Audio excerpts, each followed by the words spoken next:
Have you been told that you have anterior pelvic tilt?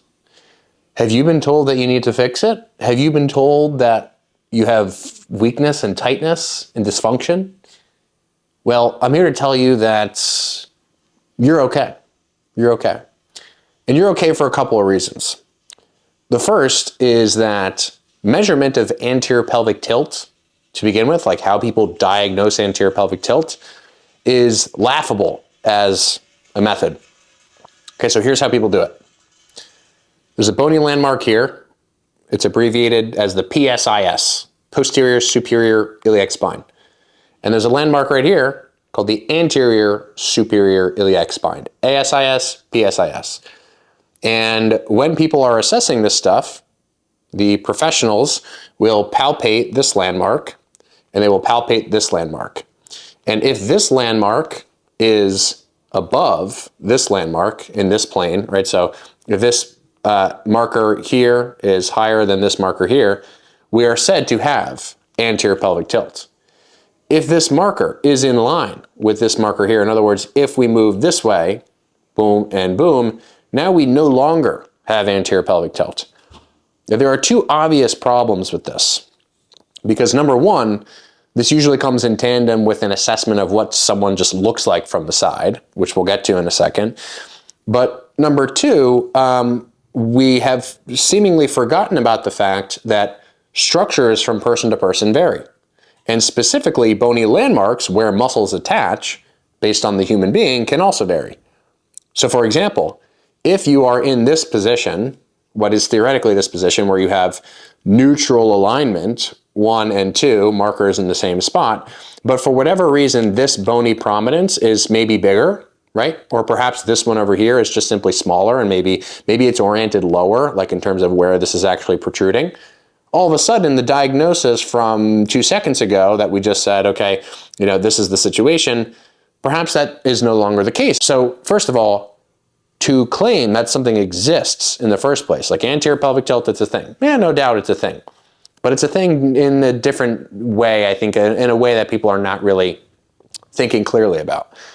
We need to be able to actually diagnose it. Okay, so if there's all these kinds of problems with the diagnosis, that's our starting point, which is if someone has told you that you have it, they're likely basing that off of unreliable assessment strategies and also arbitrary standards for range of motion. So people will commonly say, oh, if you can't move your hip this far, you have anterior pelvic tilt, or oh, you can't rotate your hip this far, you have anterior pelvic tilt, right? There are so many variables that contribute to what ends up being your structure, your range of motion, that it would be completely pseudoscientific to be able to make those kinds of claims, to say, if you have this range, then you have this problem.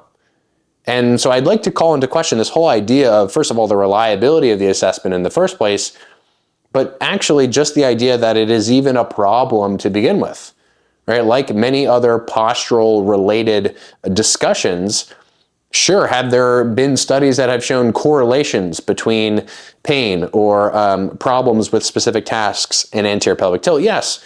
And there are also studies that, guess what, show the exact opposite of that. Now, another sort of unreliable assessment strategy that people use is just the visual test, right? So oftentimes, amongst the two other methods, range of motion and bony palpation that I mentioned earlier, people will simply just look at someone from the side.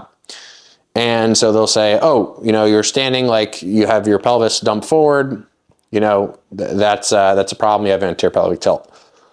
But another problem with this is simply the size of musculature, right? And specifically, what happens if you have a big ass? So if we imagine someone standing at the side like this, and they have bigger glutes than the average person, right? It's going to look like they have more of this kind of curvature, right? This is extreme, because there's so much more protrusion of tissue this way. And so a lot of times, people who have big, strong asses look like they have anterior pelvic tilt, and perhaps they do. And my sort of claim here is, who cares? My question is, do you have pain? Do you have perceived dysfunction? Are there tasks that you can't complete?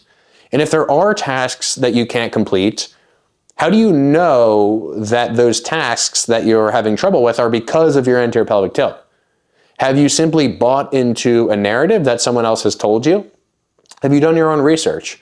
Have you experimented around with different strategies within the actual exercises that you're doing, if you're getting pain doing them? Have you experimented around with changing the way that you sit in your chair? Have you experimented around with how much you sit in the first place?